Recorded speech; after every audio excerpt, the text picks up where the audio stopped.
Jeremías 3. Una palabra para los rebeldes. A. La infidelidad del pueblo de Dios.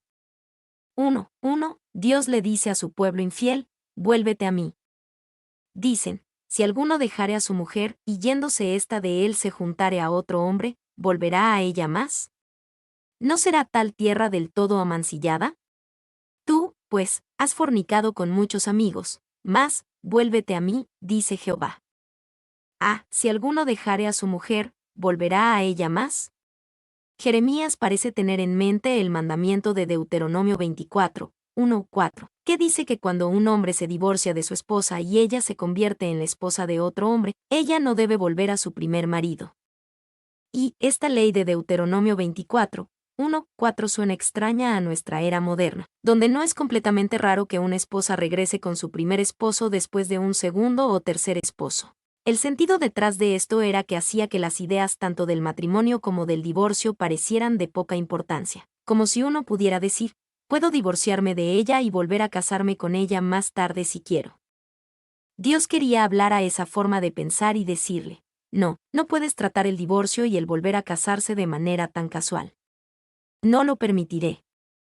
2. Esta ley, que prohibía que una pareja divorciada se volviera a unir, estaba dirigida contra lo que equivaldría a prestar virtualmente a la pareja de uno a otro. No solo la degradaría a ella, sino también al matrimonio y a la sociedad que aceptaba tal práctica. Kidner. 3. Las razones precisas de esta antigua ley pueden haber sido varias, entre ellas un intento de preservar el segundo matrimonio. Thompson. B. ¿No será tal tierra del todo amancillada? Deuteronomio 24:4 dice, no podrá su primer marido, que la despidió, volverla a tomar para que sea su mujer, después que fue envilecida, porque es abominación delante de Jehová, y no has de pervertir la tierra que Jehová tu Dios te da por heredad. Dios relaciona la desobediencia a esta ley con respecto a volver a casarse con una contaminación de la tierra, dejándola del todo amancillada. C. Tú, pues, has fornicado con muchos amigos, mas, vuélvete a mí, dice Jehová. Dios quería que su pueblo infiel supiera que, aunque regresar al primer marido podía estar mal a nivel humano, no estaba mal entre Dios y su pueblo. Y la línea, vuélvete a mí, dice Jehová, es un misterio para los traductores. Algunas, como la RV 1960, la traducen como una invitación de Dios a Israel. Otras, como NBLA y DHH, la traducen como una acusación, Dios acusando a Israel de querer regresar a él a la ligera o erróneamente. NBLA, pues tú eres una ramera con muchos amantes, y, sin embargo, vuelves a mí. DHH, y ahora quieres volver a mí. NTV, pero tú te has prostituido con muchos amantes, entonces, ¿por qué tratas de volver a mí? 2. Los académicos están claramente divididos sobre el tema y la razón es comprensible. El verbo, volver, en la última línea del V1 es un infinitivo que puede permitir más de una interpretación. Fine B. 3. En el resto del capítulo, dado que Dios invita repetidamente a Israel a regresar a él, y el pensamiento de este regreso se presenta en un buen sentido, es mejor tomarlo como se expresa en la RV 1960 como una súplica de Dios a su pueblo, para que vuelvan a él. 2. La profundidad de su depravación. Alza tus ojos a las alturas, y ve en qué lugar no te hayas prostituido. Junto a los caminos te sentabas para ellos como árabe en el desierto, y con tus fornicaciones y con tu maldad has contaminado la tierra. A. Ve en qué lugar no te hayas prostituido. Dios le pide a su pueblo que alce la mirada hacia las alturas, es decir, los lugares altos donde a menudo se construían altares a los dioses paganos. Según la imagen, en estas alturas desoladas ellos cometieron adulterio espiritual con dioses paganos. Y este versículo alude a la adoración de Baal y Asera, que incluía sexo con prostitutas del templo en los santuarios de la cima de una colina. Writing. 2. La palabra, violar, prostituido, es especialmente poderosa. Es una palabra obscena para la violencia sexual. A pesar de que el pueblo de Dios ha buscado pasar un buen tiempo, ellos han sido violados sexualmente. Ya que los dioses paganos siempre son violentos, Writing, Isaías 13:16, donde la palabra es traducida como violadas. B. Junto a los caminos te sentabas para ellos.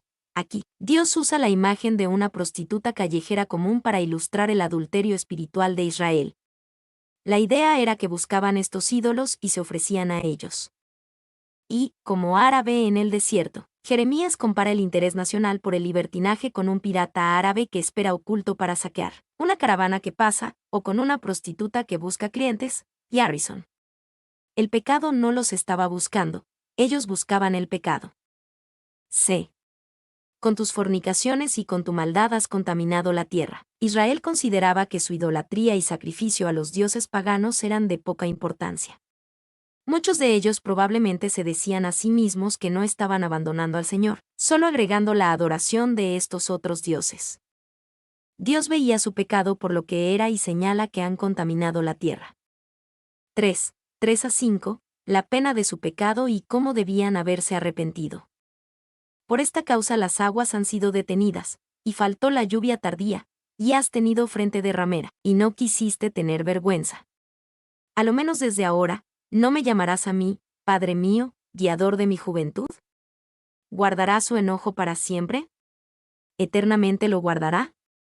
He aquí que has hablado y hecho cuantas maldades pudiste. Por esta causa las aguas han sido detenidas, y faltó la lluvia tardía. Espiritualmente, la idolatría de Israel contaminó la tierra, por lo tanto, Dios retuvo la lluvia que necesitaban para cosechas y alimentos. Esto tenía una ironía especial, porque muchos de los dioses paganos a los que adoraban estaban asociados con el clima, la lluvia y la fertilidad, como Baal y Astoret.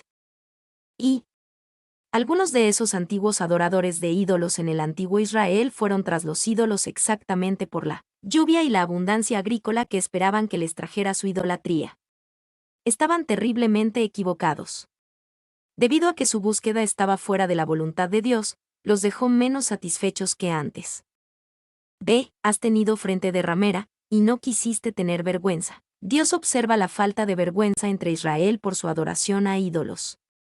Su conciencia estaba muerta a su funcionamiento correcto. C. A lo menos desde ahora, no me llamarás a mí, Dios le dice a Israel lo que deberían hacer. Debían llamar al Señor con urgencia y desesperación. Debían verlo a Él como su Padre y como su guiador.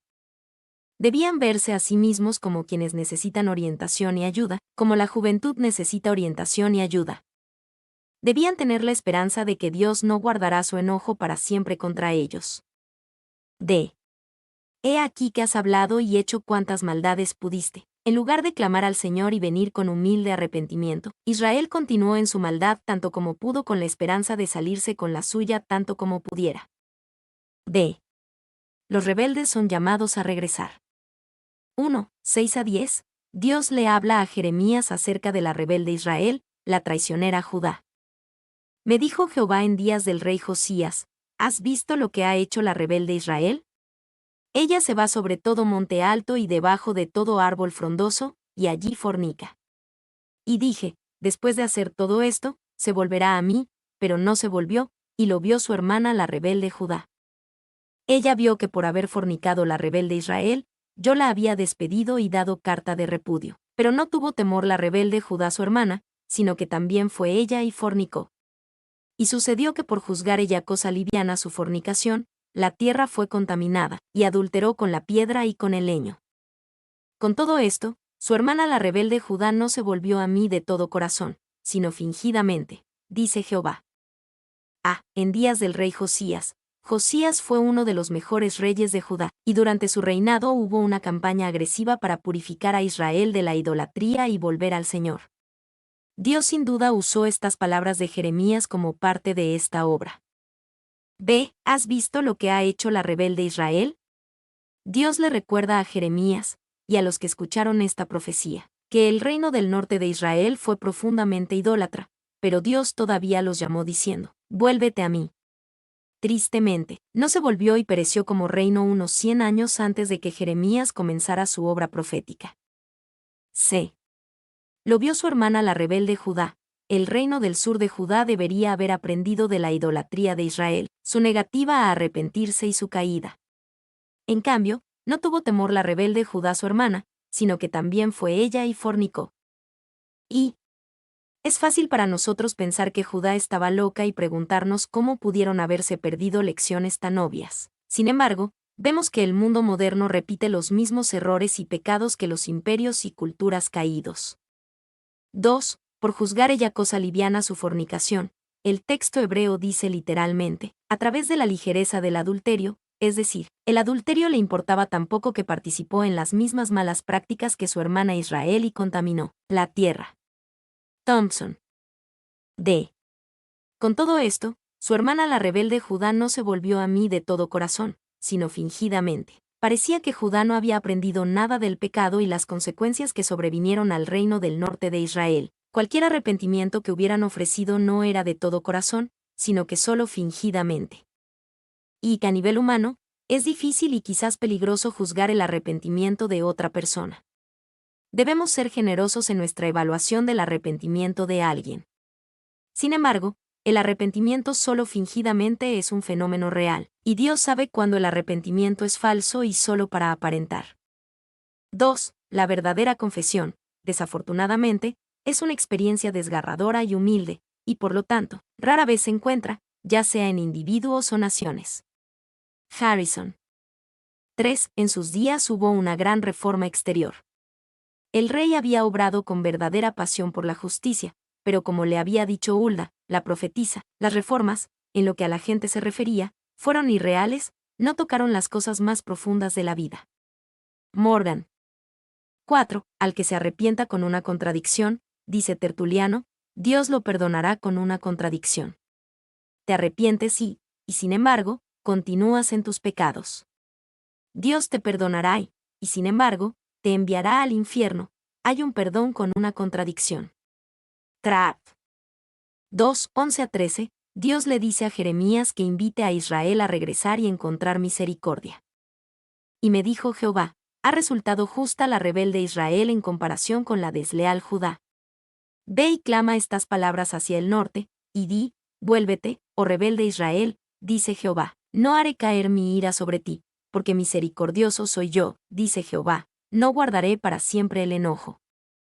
Reconoce, pues, tu maldad, porque contra Jehová tu Dios has prevaricado, y fornicaste con los extraños debajo de todo árbol frondoso, y no oíste mi voz, dice Jehová. Ha resultado justa la rebelde Israel en comparación con la desleal Judá. Esta es una declaración sorprendente, considerando cuán profundamente el reino del norte de Israel se entregó a los ídolos. Sin embargo, podemos pensar en varias razones por las que el pecado de Judá era aún peor. Judá tuvo el ejemplo de Israel para aprender, una ventaja que Israel no tuvo. Judá estaba más cerca del templo y centro de la verdadera adoración. Judá tuvo reyes mejores y más espirituales que Israel. El problema de Judá era la traición y la pretensión de arrepentimiento. Israel fue más honesto en su pecado. Ve, vuélvete, oh rebelde Israel. Dios le dice a Jeremías que invite a Israel, aunque estaban esparcidos en el exilio por todo el imperio asirio, a volver a él. La clave para su regreso era esta: reconoce, pues, tu maldad. Esta honestidad era lo que le faltaba a Judá y era la clave para la restauración de Israel a una relación correcta. Y, vuélvete, oh rebelde Israel, el rebelde, alejado, es invitado a regresar, volver, Thompson. El sentido es algo así como, vuelve a mí, rebelde. 2. Aquí, no hay ninguna promesa de que Dios restauraría el reino del norte a su tierra y reino. En cambio, la promesa parece ser una relación restaurada con Yahvé, su Dios del pacto. 3. El sentido parece ser, Judá no se ha arrepentido honestamente, solo fingidamente. Quizás Israel se arrepienta honestamente si los invito. 4. Ay, dice uno, no sé si soy un rebelde o si he sido un hipócrita hasta ahora. No discutas esa pregunta para nada. Constantemente se me pide que decida por las personas si alguna vez fueron verdaderos cristianos o si se equivocaron acerca de su condición. Es una investigación difícil y de escaso valor práctico. Spurgeon. 3, 14-15. Conviértanse y sean restaurados. Convertíos, hijos rebeldes, dice Jehová, porque yo soy vuestro esposo, y os tomaré uno de cada ciudad, y 2 de cada familia, y os introduciré en Sión, y os daré pastores según mi corazón, que os apacienten con ciencia y con inteligencia. Convertíos, hijos rebeldes. Aquí, Dios habla a ambas hermanas, Jeremías 3:7, Israel y Judá, y las invita a convertirse a él.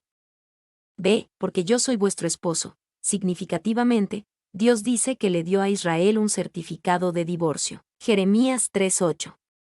Sin embargo, aquí les dice tanto a Israel como a Judá, yo soy vuestro esposo.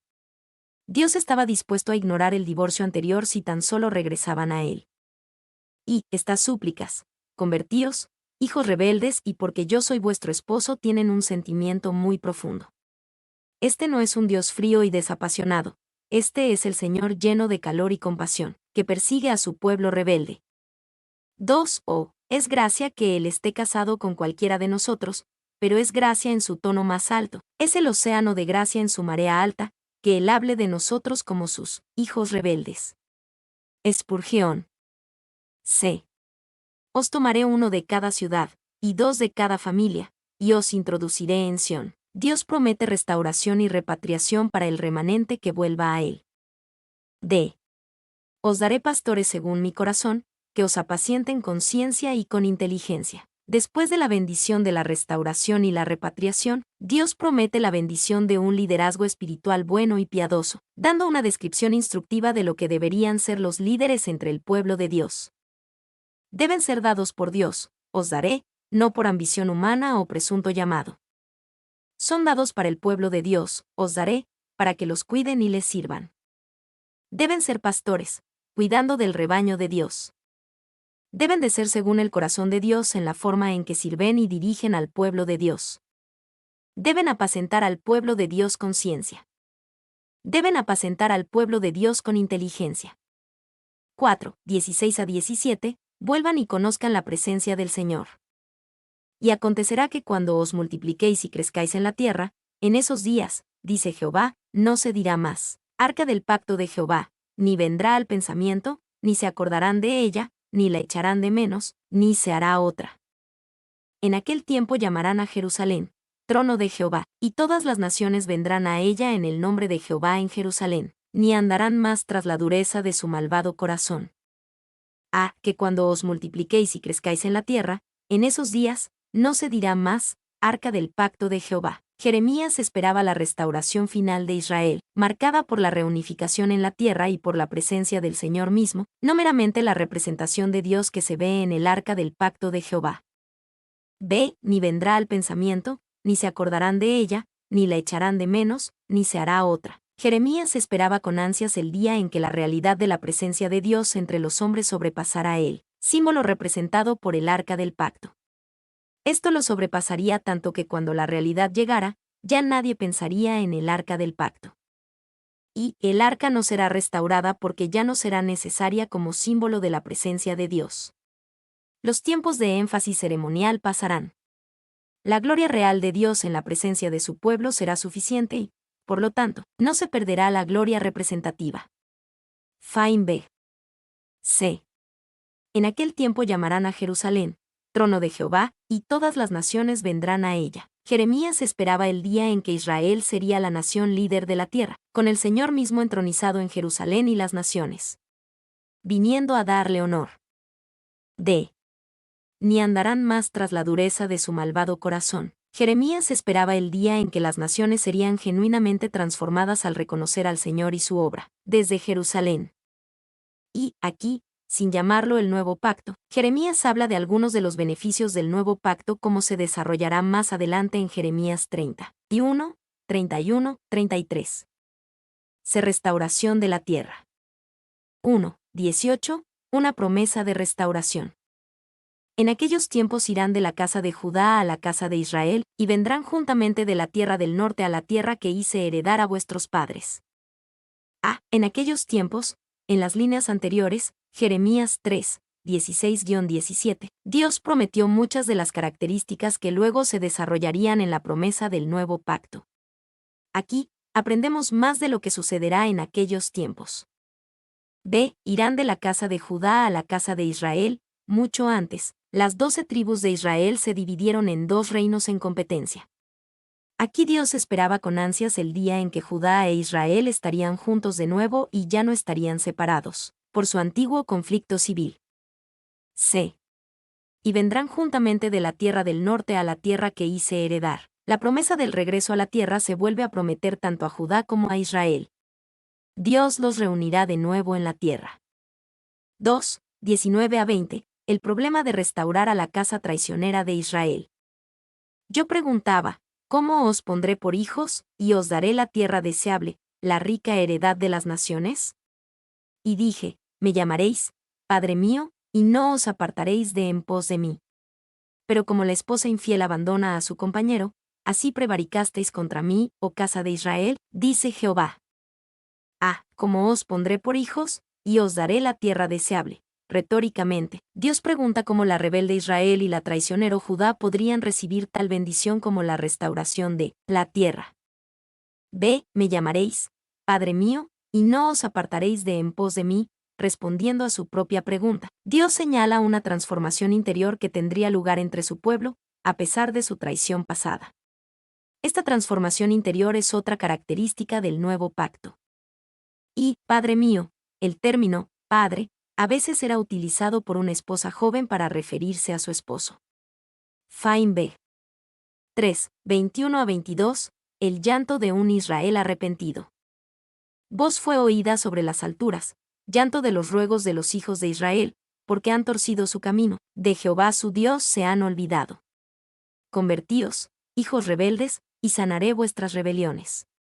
He aquí nosotros venimos a ti, porque tú eres Jehová nuestro Dios. Llanto de los ruegos de los hijos de Israel. Jeremías vio proféticamente a Israel en verdadero arrepentimiento, clamando a Dios desde su desolación. Era necesario un arrepentimiento tan profundo porque han torcido su camino, de Jehová su Dios se han olvidado.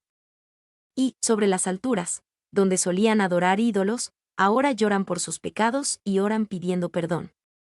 Trap. 2. Aquí está la conciencia del pecado en su carácter esencial, y eso produce dolor piadoso. La distinción entre el mero remordimiento y el arrepentimiento ya está aquí, en el llanto y la súplica. McLaren. B. Convertíos, hijos rebeldes. He aquí nosotros venimos a ti. Jeremías habla del día en que los hijos de Israel responderán al llamado de Dios de regresar y ser sanados de su rebelión, reconociendo su necesidad y quién es su Dios, porque tú eres Jehová nuestro Dios. Esto contrastaba con cómo anteriormente de Jehová su Dios se han olvidado. Y, él dice, convertíos, hijos rebeldes. Noto que no dice, convertíos. Hijos penitentes. Él los ve en sus peores colores, sin embargo, les dice, convertíos, hijos rebeldes. También noto que no dice, sana tus heridas primero, y después vuelve a mí, sino que dice, convertíos, hijos rebeldes, con todas las heridas de tu rebeldía, y yo sanaré tus rebeldías. Spurgeon. 2. Las palabras de Jeremías 3, 21-22 muestran varias cosas sobre la rebeldía. La rebeldía trae desolación sobre las alturas. La rebeldía causa gran lamento, llanto de los ruegos. Los rebeldes pueden volver de su lugar de rebeldía, los lugares altos, sobre las alturas. La rebeldía se demuestra en un camino torcido. La rebeldía se demuestra al olvidar a Dios, de Jehová su Dios se han olvidado. La rebeldía es una decisión de la que hay que convertirnos. Convertíos. La rebeldía es una enfermedad de la que hay que sanar. Sanaré. La rebeldía se corrige reconociendo un camino equivocado, nosotros venimos a ti. La rebeldía se corrige reconociendo haber olvidado a Dios, porque tú eres Jehová nuestro Dios. 4, 23-25. La vergüenza duradera de la idolatría expresada en una declaración de verdadero arrepentimiento. Ciertamente vanidad son los collados, y el bullicio sobre los montes. Ciertamente en Jehová nuestro Dios está la salvación de Israel. Confusión consumió el trabajo de nuestros padres desde nuestra juventud, sus ovejas, sus vacas, sus hijos y sus hijas. Yacemos en nuestra confusión, y nuestra afrenta nos cubre, porque pecamos contra Jehová nuestro Dios, nosotros y nuestros padres, desde nuestra juventud y hasta este día, y no hemos escuchado la voz de Jehová nuestro Dios. Ciertamente vanidad son los collados, y el bullicio sobre los montes, en su idolatría. Israel a menudo construyó altares en lugares altos, las cimas de los collados. Dios les recuerda que estos collados, estos lugares altos y los dioses falsos que representaban no eran de ayuda en su día de necesidad. En cambio, en Jehová nuestro Dios está la salvación de Israel. Y a esto le sigue la recitación de una confesión ideal para los pecadores. Llorando, hacen su súplica. Reconociendo la vanidad de esperar ayuda de cualquier otra fuente que no sea Jehová, se vuelven a él con una confesión de pecado. Morgan. D. Confusión consumió el trabajo de nuestros padres desde nuestra juventud, sus ovejas, sus vacas, sus hijos y sus hijas. Sobre esos altares a los dioses paganos en los collados, generaciones de israelitas habían sacrificado sus ovejas, sus vacas e incluso sus hijos y sus hijas, figurativamente y a veces literalmente. Todo era confusión que consumió. Y, la cosa, confusa, v24, el artículo es enfático en hebreo, es Baal, el dios de la vergüenza. En el 11:13 se identifica a Baal y la vergüenza. Fain B. 2. Esa cosa confusa, la ha hecho Baal. Capítulo 11:13. Oseas 9:10. Incluso se ha comido nuestro ganado y nuestros hijos, de los cuales, si queda alguno, aún así no queda nada para ellos. Trap. Se yacemos en nuestra confusión, y nuestra afrenta nos cubre. Esta vergüenza era constante y no podía ser eliminada hasta que los hijos de Israel se arrepintieran, genuinamente y regresaran al Señor. De pecamos contra Jehová nuestro Dios, nosotros y nuestros padres, y no hemos escuchado la voz de Jehová nuestro Dios. Esta es la expresión apropiada de arrepentimiento quebrantado que debe marcar a los hijos rebeldes de Dios. No se da ninguna excusa ni explicación. Mi nombre es Demim. Soy tu asistente personal. Mi sitio en internet es demim.es.tl.